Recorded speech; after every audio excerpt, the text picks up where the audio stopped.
바울 사도께서 지난 시간에 그 자식이 아직 나지도 아니하고 무슨 선이나 악을 행하지 아니한 때에 기록된 바 내가 야곱은 사랑하고 에서는 미워하였다 함과 같으니라는 말씀들이 인간적인 입장에서 대단히 편협적이고 그리고 강제적으로 들릴 수 있기 때문에 거기에 대한 반론이 있을 것이라는 전제를 가지고 다음 논리를 진행해 가고 있는 내용을 오늘 말씀에서 우리가 읽습니다. 오늘의 전체적인 말씀의 줄거리들도 인간의 자세나 형편에 관계없이 하나님이 대단히 독단적으로 사람들의 운명을 결정하고 이끄시는 것처럼 그렇게 보일 수 있습니다. 그래서 사람들은 공의의 하나님이라고 하시면서 이럴 수 있는가? 라고 반문할 수 있기 때문에 하나님의 주권적인 역사 운행의 사실을 인정하면서도 공의나 사랑에 대한 오해는 풀어가야 할 것이다. 우리가 주님을 전함에 있어서도 그런 입장을 가집니다. 여기서도 조심스럽게 전제해야 되는 사실은 하나님이 미리 아신 자들로 또한 그 아들의 형상을 본받게 하기 위하여 미리 정하셨으니 하는 로마서 8장 29절에 바로 앞장에서의 가르침을 머리에 두고 이해한다면 결코 무조건적으로 어떤 사람을 구원으로 선택하시고 저주받도록 형벌하시는 주님이 아니심을 확신할 수가 있겠습니다. 앞에서 지적한 대로 아브라함이나 야곱 같은 인물들은 모두 구원사 속에서 하나님의 구원의 역사를 위해서 선택된 귀중한 인물들이고 그들의 하나님에 대한 자세나 인간 됨됨이도 충분히 성경 속에 나타나고 있는 것들을 볼 수 있습니다. 오늘 이방인의 왕인 바로라고 하는 인물의 완악함이 너로 말미암아 내 능력을 보이고 내 이름이 온 땅에 전파되게 하려 함이로라 하셨다는 단편적인 말씀은 오로지 하나님은 자신의 영광을 나타내기 위해서 사람의 운명이나 인생은 안중에도 없는 분처럼 독선적으로 오해되겠지만 역시 이 부분에서도 이미 바로는 완악한 군주였었고 그러한 성향의 사람을 그 성격대로 하나님의 영광을 선포하기 위한 도구로 쓰셨음을 지혜의 사람 솔로몬도 알고 고백하고 있습니다. 여호와께서 온갖 것을 그 시움에 적당하게 지으셨나니 악인도 악한 날에 적당하게 하셨느니라. 잠언서 16장 4절에 그렇게 선포를 합니다. 결국 가룟 유다도 하나님께서 나기 전부터 예수님 팔고 저주받도록 정하신 것이 아니라 요한이 평가하는 것처럼 이렇게 말하면 가난한 자들을 생각함이 아니요 저는 도적이라 돈꾀를 맞고 거기 넣는 것을 훔쳐가미르라 하는 요한복음 12장 6절에 하는 말씀처럼 악한 성향의 사람이었기 때문에 스승보다는 돈을 더 사랑하는 사람이었기 때문에 하나님은 그 성향을 미리 아시고 사용하신 것이다. 우리가 그렇게 확신할 필요가 있습니다. 특히 이 구원의 역사 속에 쓰임받는 사람들은 자신의 의도나 생각에 의해서 되어지는 것이 아니라 전적인 하나님의 택하심과 긍휼의 은혜를 인하여 라는 바울의 인생을 통해서도 확인하게 됩니다.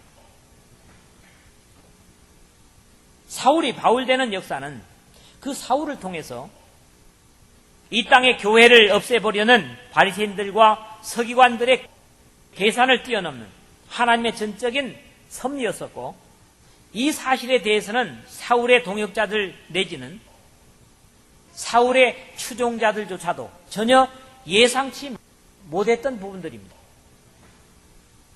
하나님께서 전적인 은혜와 능력으로 이루신 하나님의 복음의 도구로서의 변화된 바울을 우리가 여기서 생각할 수가 있는 것입니다.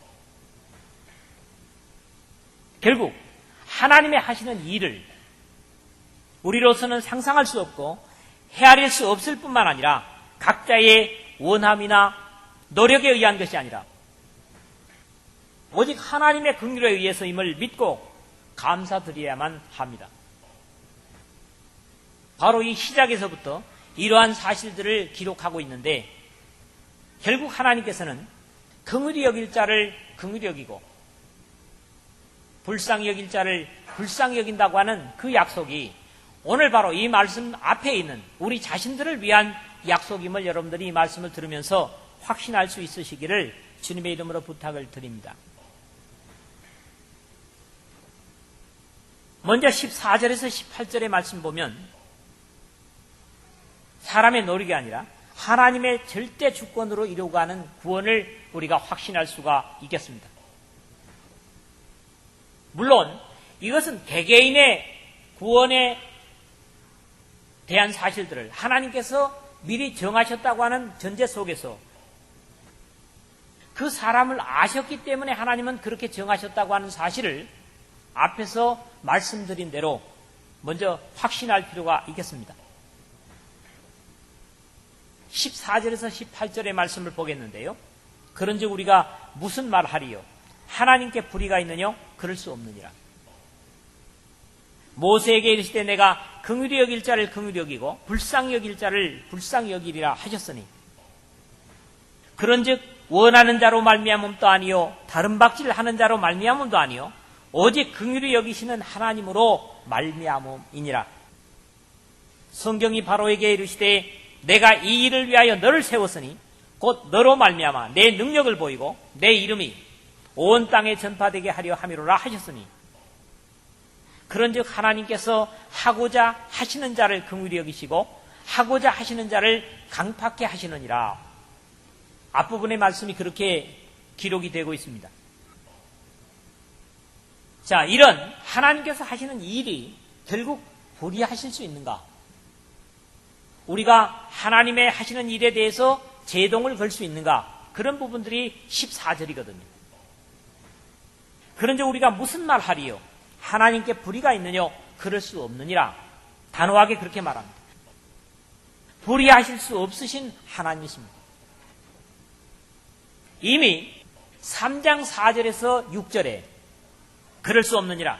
사람은 다 거짓되되 오직 하나님은 참되시다 할지어다. 기록된 바 주께서 주의 말씀에 의롭다 함을 얻으시고 판단받으실 때에 이기려 하심이라 함과 같으니라. 그러나 우리 불의가 하나님의 의를 드러나게 하면 무슨 말하리요?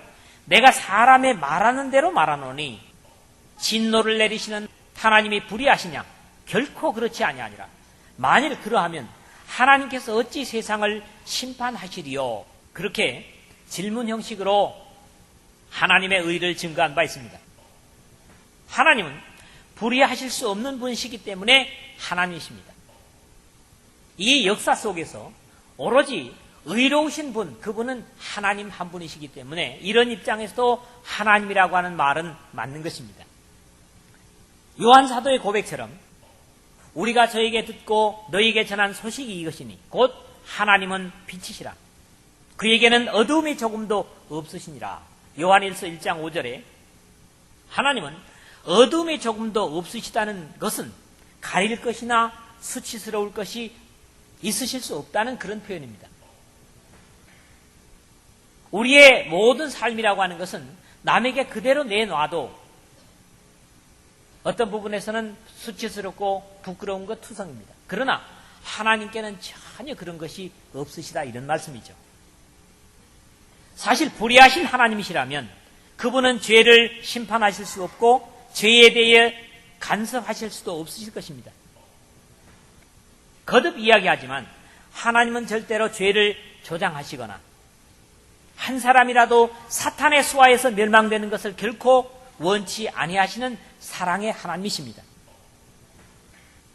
하나님은 모든 사람이 구원을 받으며 진리를 아는 데 이르기를 원하시느니라 하는 디모데전서 2장 4절의 말씀이거나 아무도 멸망치 않고 다 회개하기에 이르기를 원하시느니라 하는 베드로후서 3장 9절의 말씀은 입에 발린 듣기 좋으라고 하는 말씀들이 아니라 사랑의 하나님 아버지의 심정을 그대로 표현한 말씀입니다. 하나님은 절대로 불의하실 수 없으신 분이십니다. 인간의 원함이나 노력으로 되어지는 것이 결코 아니다. 16절에서 그렇게 말씀을 하는데, 그런즉 원하는 자로 말미암음도 아니요 다른 박질하는 자로 말미암음도 아니요 그랬습니다. 여기에 인간의 의지나 능력은 완전히 제외되어지고 있는 것을 봅니다. 그러므로 그것은 사람의 의지나 노력에 달려있는 것이 아니라 표준 세번역에서 그렇게 번역을 하고 있습니다. 인간이 아무리 좋은 목표와 그럴싸한 방법으로 접근한다고 해서 되어지는 것은 아닙니다. 결국 하나님의 뜻이 제외된 인간 노력은 영적인 부분에서는 아무런 가치가 없는 무가치한 것이 되고 맙니다. 물론 이것은 신앙에 있어서 인간이 어떤 노력도 할 필요가 없다는 그런 말씀은 아닙니다. 구원과 하나님의 일이나 은혜에 있어서 인간의 자의적인 노력은 가치가 없다는 그런 말씀입니다. 결국 역사는 하나님의 긍휼과 원하심으로 청취되는 것을 보는데 15절, 16절 그리고 18절을 보는 겁니다.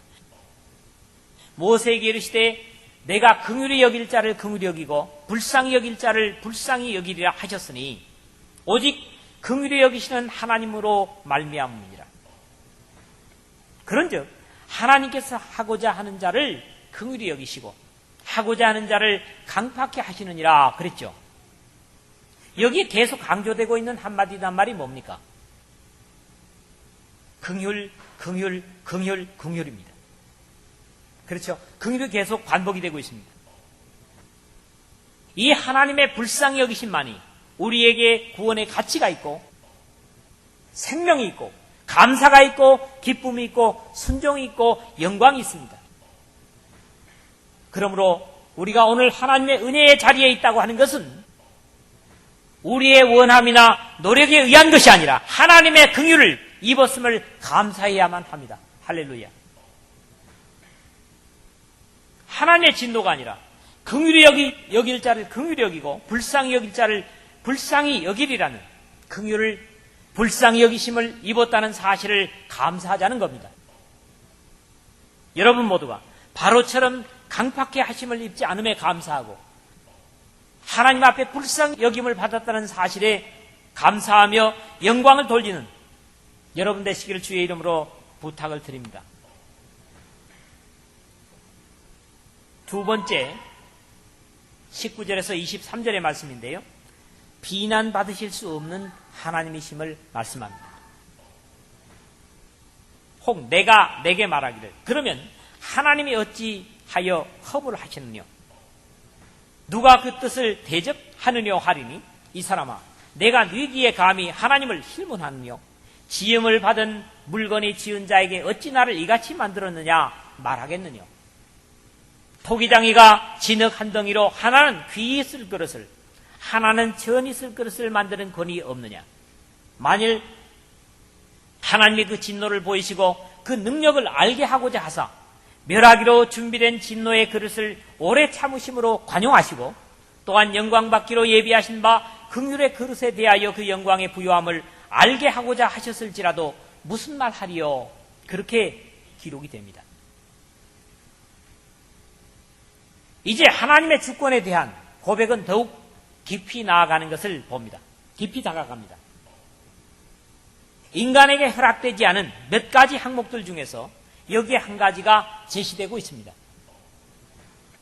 감히 하나님을 힐문하느냐 이 말은 요즘 말로 얘기하면 감히 하나님께 따지고 드느냐 공동번역에 그렇게 번역을 했고요. 감히 하나님께 말대답을 합니까? 표준세 번역에서 그렇게 말씀을 합니다. 욥은 고난 중에서도 이런 고백을 합니다. 하나님은 나처럼 사람이 아니신즉 내가 그에게 대답함도 불가하고 대질하여 재판할 수도 없고 라고 인간의 한계를 인정하고 있는 욥의 고백을 보는 겁니다. 지음을 받은 물건이 지은 자에게 어찌 나를 이같이 만들었느냐 말하겠느냐 그랬는데, 하나님으로부터 지음받은 우리는 우리의 어떤 조건 속에서도 창조주를 원망할 수 없습니다. 또 원망할 이유도 없습니다. 각 사람이 형벌을 당하는 것은 죄 때문이고, 그 죄의 결과이기 때문에 그 죄에 대한 이유는 하나님께 따질 수가 없다고 하는 것이죠. 우리가 만약에 하나님의 긍휼을 입지 못했다면 과연 어떤 모습으로 있을까를 생각하면 참으로 아찔하기도 합니다. 제가 만약에 하나님의 긍휼을 입지 못한 모습이라면 지금 이 자리가 아니라 어디에 있을까? 그것을 우리 각자가 한번 생각해 볼 필요가 있겠습니다. 그리고는 이제 토기장에 비유하여 그릇을 만드는 것의 창조주를 비유합니다. 사실 하나님을 토기장에 비유하는 부분은 성경에 상당히 자주 나타나는 비유입니다. 하나님께서는 흙으로 사람을 빚으셔서 그 코에 생기를 불어 넣으심으로 사람을 만드셨으므로 토기장에게 선택을 받아 쓸만한 그릇으로 태어나는 것은 흙에 대하여 대단히 영광이 될 것입니다. 지천에 깔려있는 흙 가운데서 어느 특정한 흙을 취해서 그것으로 자기 원대로 그릇을 만드는 것, 그것은 분명히 흙에 대해서는 대단한 영광이라고 하는 사실입니다. 제가 아마 초등학교 때쯤 돼서 교과서에서 그런 걸 본 것 같습니다. 제 연령의 사람들이면 아마 생각이 날 겁니다. 이게 한 줌의 흙이라는 그런 얘기인데요. 개천가에 진흙이 한 덩이 있었습니다. 그런데 어느 날 구루마가 오더니 이 진흙을 퍼담아가지고 가더니 그것을 이겨가지고 그릇을 만들었습니다. 그런데 옆에 사람들이 밥을 담아서 먹고 있는 그릇이 있는가 하면 자기에게는 거름을 담아가지고 화초를 심어놨습니다. 그래서 이 화분이 된 진흙덩이가 불평을 합니다. 왜 저런 그릇들은 귀하게 사람들의 음식을 담아 먹게 하고 내게는 이렇게 거름과 더러운 것과 흙을 담아놨는가? 그러니까 옆에 있는 화분이 뭐라 합니까? 당신은 참으로 어리석은 생각을 하는 것 같다. 당신의 몸속에는 지금 아름다운 꽃을 담고 있다. 그런데 왜 그렇게 불평을 하는가? 이런 얘기를 들으면서 이 한 줌의 흙은 자기를 다시 생각하게 되는 그런 계기가 되는 것을 교과서에서 본 것 같습니다. 여러분들이 아마 생각나시는 분들도 있을 것입니다. 그러나 이 그릇을 만들매도 그릇의 용도는 토기장의 손에 의해서 만들어지고 내가 토기장의 집으로 내려가서 본즉 그가 농로로 일을 하는데 진흙으로 만든 그릇이 토기장의 손에서 파상하며 그가 그것으로 자기 의견에 선한 대로 다른 그릇을 만들더라 하는 예레미야서 18장 3, 4절의 말씀을 보면 지음받은 그릇은 감히 자신을 만든 토기장에게 왜 이렇게 만들었는가를 항의할 수 없는 것은 당연한 이치입니다. 바울 사도는 교회에서 일꾼으로서의 그릇을 비유하면서 큰 집에는 금과 은의 그릇이 있을 뿐 아니요 나무와 질그릇도 있어 귀 쓰는 것도 있고 천이 쓰는 것도 있나니 그러므로 누구든지 이런 것에서 자기를 깨끗하게 하면 귀 쓰는 그릇이 되어 거룩하고 주인의 쓰심에 합당하며 모든 선한 일에 예비함이 되리라. 디모데후서 2장 20절에서 21절에 그렇게 권면을 하고 있습니다. 큰 집에는 여러 가지 그릇이 있다는 거예요. 제가 이렇게 물을 마시는 그릇도 필요하죠. 그러나 어떻게 보면 여기 세례탕도 그릇이잖아요. 근데 여기는 이런 먹을 깨끗한 물을 담는 것이 아니라 사람의 몸을 담는단 말이죠. 그러면은 실제적으로 보면 불공평하죠. 여기는 왜 마실 음료수를 담고 여기는 왜 때를 씻을 물을 담는가? 충분히 그럴 수 있다는 거죠. 그러나 성경이 얘기하는 건 뭡니까? 성경은 천하고 귀한 그릇으로 만들어진 것이 중요한 것이 아니라 자신을 깨끗하게 하나님 앞에 사용되도록 드리는 것이 중요하다. 실제로 그냥 모양으로 모셔놓은 그릇은 뭐예요?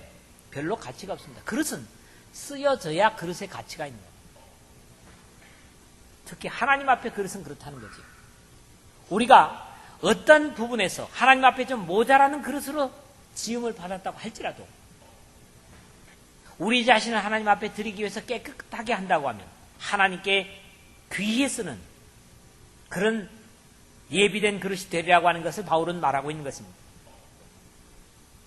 하나님 앞에서는 그릇의 재료보다 중요한 것은 자신을 깨끗하게 보존하는 것이지 무엇으로 만들었는가 하는 것이 더 귀중한 것이 아니라는 거죠. 귀히 쓸 그릇, 천히 쓸 그릇이 중요한 것이 아니라 나를 깨끗하게 해서 하나님께서 쓰시는 그릇이 되게 해야 되겠다고 하는 것입니다. 만일 하나님의 그 진노를 보이시고 그 능력을 알게 하고자 하사 멸하기로 준비된 진노의 그릇을 오래 참으심으로 관용하시고 또한 영광 받기로 예비하신 바 긍휼의 그릇에 대하여 그 영광의 부요함을 알게 하고자 하셨을지라도 무슨 말 하리요? 오늘 22절 23절에 그렇게 말씀합니다. 이미 모든 인류는 깨어져 진노를 받아 멸할 수밖에 없는 저주의 그릇이었음에도 오래 참아주실 뿐만 아니라 오히려 영광을 받을 거룩한 약속으로 이끄심에 얼마나 더 감사해야 할 것인가를 헤아려서 감사해야 하는 존재들이 바로 우리들입니다. 이러한 하나님을 향하여 항의하고 따지고 든다면 그것은 하나님의 주권에 대단한 도전이 될 뿐만 아니라 길이 참으시고 긍휼을 베푸시는 하나님의 사랑에 배은망덕이 되고 말 것입니다.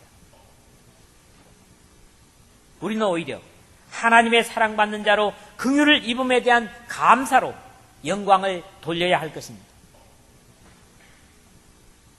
우리 저주받아 영원히 형벌받을 인생들을 불쌍히 여기시고 복주시기 위해서 독생자를 대신 형벌받게 하심으로 그 은혜에 의해서 우리에게 사랑을 입히신 하나님은 어떤 이유에서도 비난받을 이유가 없으며 오직 영광을 받으시기에 합당한 존재이시기 때문에 우리는 오로지 나를 긍휼의 그릇으로 삼아주심에 대한 감사를 가지고 하나님께 영광을 돌리는 감사와 찬양을 드리는 그런 여러분들이 되어야 될 줄로 믿습니다. 세 번째 마지막으로 24절에서 26절입니다. 이 그릇은 우리니 곧 유대인 중에서뿐 아니라 이방인 중에서도 부르신 자니라. 호세아의 글에도 이르기를 내가 내 백성 아닌 자를 내 백성이라 사랑치 아니한 자를 사랑한 자라 부르리라.